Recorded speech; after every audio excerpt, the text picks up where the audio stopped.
Kamusta guys? Meron tayong bagong alaga dito. Ito ay isang bearded dragon hatchling. Ito ay HDR or half dark red. Grabe solid ng parents nito guys. RM line na double head tapos Thailand red na double head din. So galing to sa isang kilalang reptile breeder dito sa Manila or dito sa buong Pilipinas. Tara, check natin. Oops.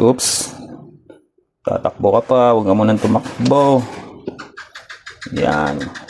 Balik kagabi ko pa to nakuha, hindi pa natin na set up yung kanyang paglalagyan dahil hindi ko pa naayos yung kanyang magiging enclosure. So ito siya. Grabe, ganda. Bale, gender nito ay female. And possible hypo siya. Ayan, kulay white yung kanyang kuko. So, for keep natin to. Ayan o. Grabe, ganda no? Bali galing to kay RKL Exotic. Ayan. Big shoutout kay brother RK. Ayan, maraming salamat dito sa quality na bearded dragon na to.